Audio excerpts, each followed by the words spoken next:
Oi, eu sou a Michelle, sejam muito bem-vindos aqui no canal e hoje a gente vai conversar sobre um dos maiores mestres da literatura de todos os tempos, um autor russo que eu sei que vocês gostam bastante, muitos de vocês, né, gostam bastante, que é o Tolstói. Eu já fiz um vídeo mais ou menos assim nesses moldes sobre Machado de Assis. Foi um vídeo muito bem recebido por vocês e aí eu perguntei lá no meu Instagram quem que vocês queriam que fosse o próximo autor que eu fizesse um resumo de uma biografia, né, da biografia dele. Perguntei entre Tolstói e Dostoiévski e o Tolstói ganhou por um voto. Então eu tô aqui para pagar a minha dívida, demorei um pouquinho para pagar essa dívida, mas estou aqui para pagá-la finalmente e eu vou conversar com vocês sobre como foi a vida do Tolstói. Já adianto que foi uma vida muito interessante, parece ficção. Eu falei isso sobre Charlotte Brontë, que eu fiz uma live uma vez lá no meu Instagram, falando, né, a biografia da Charlotte Brontë, né? E eu falei lá que parecia ficção. A live tá salva lá, se vocês quiserem ir lá assistir. E a vida do Tolstói também parece ficção. Então vocês vão gostar desse vídeo, fica aí até o final porque vocês vão gostar. A vida dele foi interessante até o final mesmo, assim, o final da vida do Tolstói é bastante peculiar. Eu falei sobre ele lá no clube, né? Foi uma delícia, porque lá no Clube MSL, eu tenho um clube de leitura, para quem não sabe, que inclusive vou abrir as inscrições para ele no próximo domingo, dia 4 de julho. Então não perca, porque vai ser a última oportunidade de você entrar no clube esse ano, tá bom? Dia 4 de julho, anota aí. Eu falei lá sobre Tolstói que a gente leu Guerra e Paz, né? Um dos conteúdos lá do clube é o estudo de Guerra e Paz. E aí eu fui estudar Tolstói para fazer a biografia. Eu faço documentários sobre os autores que a gente lê. E foi uma delícia fazer o documentário do Tolstói, pegar imagens, vídeos. Eu consegui até um vídeo que tem a voz mesmo do Tolstói. Então assim, vocês vão gostar, gente. A vida do Tolstói é muito legal. Já deixo aqui o convite para vocês participarem do clube, dia 4 de julho, inscrições abertas, tá bom? Não percam. E outro convite que eu vou fazer para vocês é da Jornada do Leitor também, vou aproveitar aqui o momento. A Jornada do Leitor tá rolando lá no Instagram, são 12 encontros totalmente gratuitos, que é uma jornada mesmo para ajudar vocês a criar, a manter, que é o mais difícil, e a aperfeiçoar o hábito da leitura. Então vem comigo lá, já tem 4 lives salvas, né? As 4 primeiras estão salvas lá. E hoje a gente começa assim uma maratona de lives, vai ser a semana inteira, de hoje, domingo, até o próximo domingo, que é o dia que eu vou lançar o clube, né? Então a live acontece sempre às 8 horas lá no meu Instagram. O link pro meu Instagram tá aqui embaixo, se você quiser acompanhar essas lives. Eu vou deixar também aqui o link para você se inscrever na Jornada do Leitor, que se inscrevendo você recebe o material de apoio, porque é uma jornada para você realmente aprender alguma coisa. Então tem exercícios, vocês vão fazer exercícios. Então se inscreve aqui porque vocês vão receber o material de apoio e vai lá participar. Hoje, 8 horas, temos live da Jornada do Leitor lá no Instagram, tá bom? Recados dados, então vamos agora à vida maravilhosa do Tolstói. Lev Nikolaevich Tolstói nasceu em 1828. Ele nasceu no dia 28 de agosto, de acordo com o calendário juliano, que era o calendário que vigorava na época lá na Rússia, né? Mas de acordo com o calendário gregoriano, é dia 9 de setembro. Então, no ano de 1828, nascia Tolstói. A mãe dele morreu quando ele tinha menos de 2 anos e o pai do Tolstói foi assassinado quando ele tinha 10 anos. O Tolstói, ele estudava em casa, né? Ele era de uma família aristocrática, uma família que inclusive tinha muitas terras, né? Tinha muitos servos, muitas pessoas que trabalhavam para eles, assim. E o Tolstói, ele foi educado a maior parte do tempo em casa, né? Depois que os pais morreram, ele foi criado por tias e até que ele teve idade para entrar na faculdade, né? Quando ele começou a fazer faculdade, ele decidiu pelo curso de Línguas Orientais. E depois, um pouquinho depois, ele começou também a fazer Direito. Só que o Tolstói, ele não se adequou ao ensino tradicional, né? E aí ele acabou abandonando esses 2 cursos. Depois de abandonar a universidade, o Tolstói ele acabou descambando assim para uma vida de bebidas, mulheres e ele acabou fazendo muitas dívidas, porque ele também era viciado em jogos. E ele dilapidou toda a herança dele com essas dívidas de jogos que ele fazia, né? Eu até já falei sobre um livro dele que se chama A Confissão. Eu tenho resenha, na verdade tem alguns comentários que eu fiz aqui em vídeo, vou deixar o vídeo linkado. Eu fiz comentários sobre Uma Confissão e Os Últimos Dias, né, no mesmo vídeo. E nesse livro, Uma Confissão, o Tolstói, ele narra esse período da vida dele, né, e ele diz que ele chamava homens para duelos pela simples vontade de matar. Então, o Tolstói realmente ele teve um período na vida dele muito tumultuado mesmo, né? Ele, nesse período aí de caos, ele começou a ler a Bíblia. E ele também, pouco tempo depois, se alistou ao exército por influência do irmão dele, né, que também tinha ido para a guerra, né? E o Tolstói foi para a Guerra do Cáucaso lutar lá. Foi nesse período aí que o Tolstói lançou a sua primeira obra, que foi Infância. Ele lançou ela em fascículos numa revista, que é o famoso folhetim. Há um tempo depois, ele lançou Adolescência, que era um tipo de continuação de Infância. E anos depois ele lançou Juventude, fechando assim essa trilogia, né? Hoje a gente encontra essas 3 obras num volume único aqui no Brasil, que é Infância, Adolescência e Juventude. Um livro que eu ainda não li, mas pretendo ler tudo do Tolstói, na verdade, né?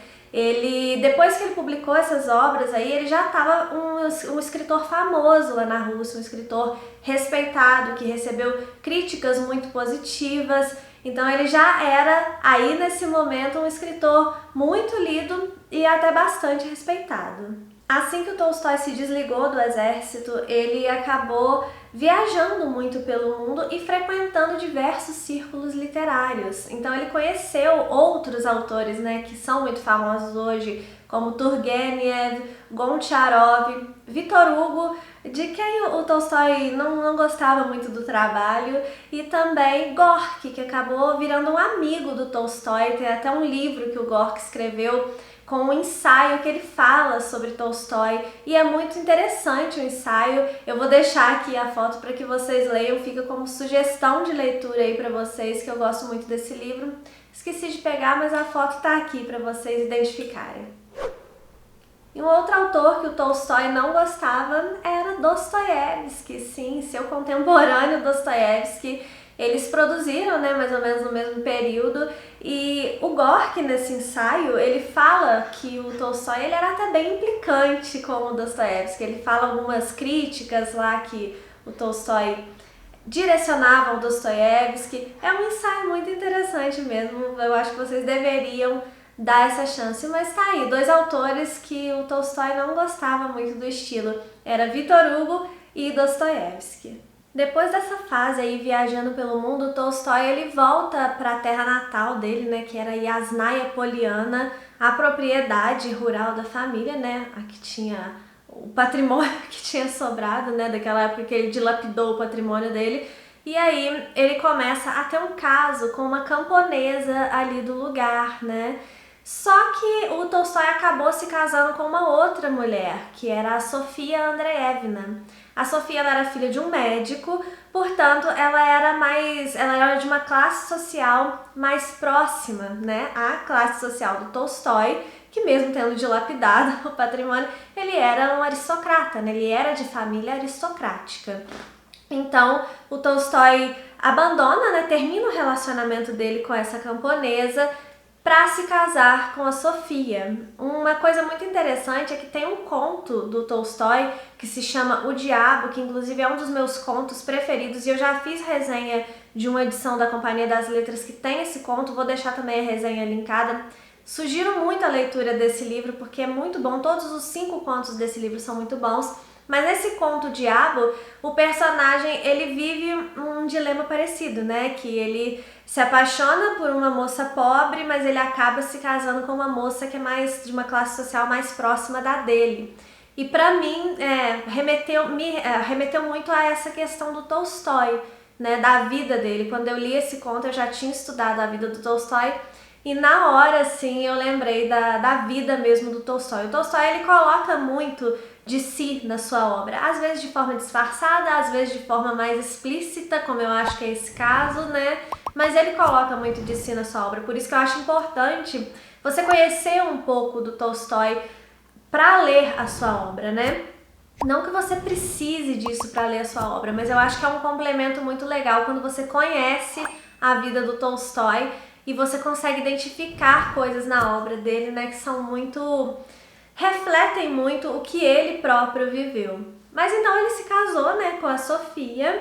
Ele, nessa época aí, ele começou a dar os primeiros passos num projeto que ele tinha de desenvolver uma escola para os camponeses ali do lugar, né?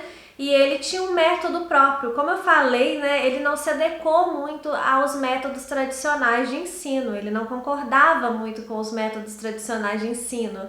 E aí ele criou um método próprio e começou a colocar em prática essa escola aí para camponeses. O Tolstói e a Sofia tiveram 13 filhos ao todo, sendo que 5 deles morreram ainda na infância e aí 8, né, chegaram à fase adulta.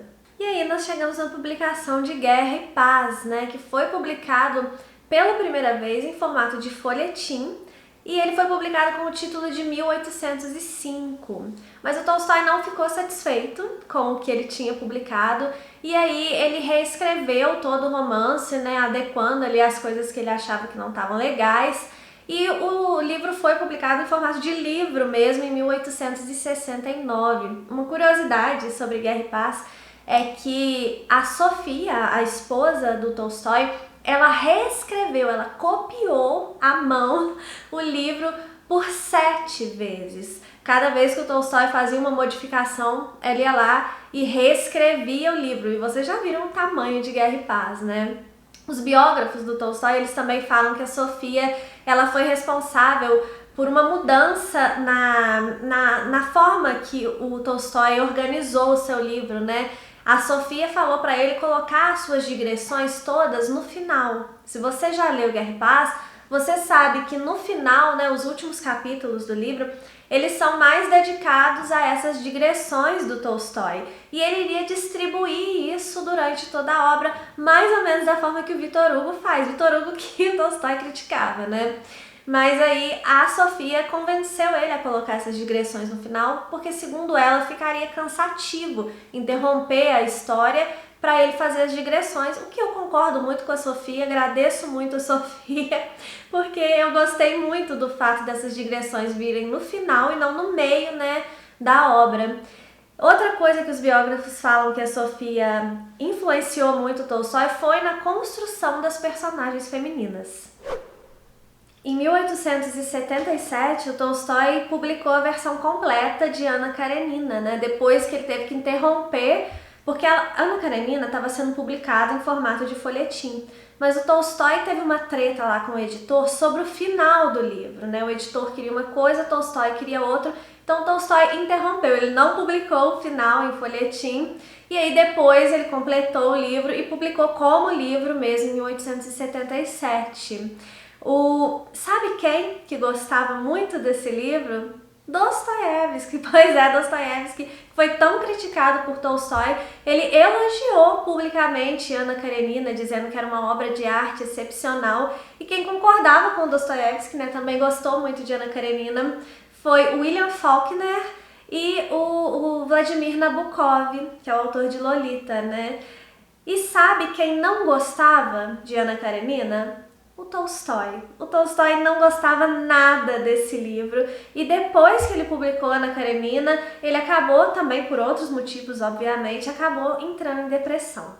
E assim teve início a fase mística do Tolstói, que foi um período que ele publicou muita coisa com teor religioso. Eu particularmente gosto muito desses textos mais voltados à espiritualidade do Tolstói. Ele também, nesse período, ele conviveu com monges em mosteiros, né? Ele se tornou vegetariano e ele renunciou ao sexo. Nesses escritos mais voltados à espiritualidade do Tolstói, ele criou preceitos que foram ganhando seguidores e seguidores até que se inaugurou, né, vamos dizer assim, o tolstoísmo, que era uma doutrina baseada no amor cristão e no pacifismo. Quem não gostou nada dessa religião, né, meio formada, não era exatamente uma religião, mas quem enxergou como uma religião sendo formada em torno de Tolstói foi a Igreja Ortodoxa Russa, que acabou excomungando o Tolstói. Ele até fez um texto que está no livro Os Últimos Dias, é um texto em resposta a essa excomunhão dele pela Igreja Ortodoxa Russa. Quem também não estava gostando nada disso era a esposa do Tolstói. E eles começaram a brigar muito por causa dessa influência dos seguidores do tolstoísmo na vida deles mesmo, na vida particular. O Tolstói ele começou a doar tudo que ele tinha, a se desfazer de tudo que ele tinha e estava deixando a família na miséria. Então a Sofia, obviamente, preocupada também com os filhos, né, não estava gostando nada disso. A vida ali, né, do casal foi se tornando cada vez mais insuportável, as brigas cada vez mais constantes, e a Sofia até chegou a tentar suicídio, né, mas ela não conseguiu. E aí, em 1910, o Tolstói, né, um belo dia resolveu fugir de casa, em pleno inverno russo. O Tolstói, nesse período, ele já estava com a saúde mais debilitada, com problemas respiratórios, e ele fugiu de casa em pleno inverno russo. Ele deixou um bilhete para Sofia dizendo assim: "Eu não vou voltar." E simplesmente desapareceu, né? A família ficou sem notícias dele, até que um jornalista conseguiu uma notícia e mandou um bilhete e tal, mas a família não teve mais contato com ele. Só que nessa fuga, o Tolstói, como eu falei, estava com a saúde debilitada e ele acabou tendo que descer numa estação de trem, onde ele tinha falado para a filha dele, na verdade, que ele ia visitar a irmã. Mas aí nesse caminho ele teve que descer numa estação de trem e aí ele acabou falecendo em 1910, né, aos 82 anos, na casa do chefe da estação que o acolheu, que ele estava mal, e ele morreu vítima de pneumonia. E essa aqui foi uma síntese assim da história do Tolstói, que teve muito mais detalhes, né, mas não daria para falar num vídeo só aqui para vocês. Tá tudo lá no clube, né? Se vocês quiserem saber de todos esses detalhes, é só se inscrever dia 4 de julho lá no clube. Mas já deu para vocês perceberem que a vida dele foi uma vida bastante tumultuada, cheia de altos e baixos, né? Cheia de contradições, né? Eu diria assim. O Tolstói, ele defendia umas coisas e ao mesmo tempo ele meio que agia contra o que ele defendia. Mas ele não era uma pessoa boa nem má, né? Ele era um homem comum no final das contas, um gênio da literatura com certeza, mas um homem que tomou decisões certas e decisões erradas durante toda a vida. E eu acho a história do Tolstói de fato muito interessante. Ele tinha uma ligação com o irmão muito forte, eu acho isso muito bonito, né? Uma parte da vida dele que o irmão dele até... Certa vez, né, vou até contar isso aqui pra vocês, certa vez o irmão dele falou que tinha enterrado o segredo para a solução de todos os problemas do mundo num graveto, tinha anotado num graveto, enrolado a anotação num graveto, um negócio assim, tinha guardado os segredos num graveto e enterrou num determinado lugar lá da propriedade deles, da família lá em Asnaia Poliana. E aí... Quando Tolstói morreu, ele foi enterrado justamente nesse lugar que estaria enterrado o graveto do irmão dele, né? Eu acho isso muito poético, né? Esse acontecido da vida do Tolstói. Enfim, eu espero que vocês tenham gostado de conhecer um pouco mais de Tolstói, espero que vocês tenham gostado aqui desse vídeo. Muito obrigada por terem ficado até aqui, um beijo e até o próximo vídeo.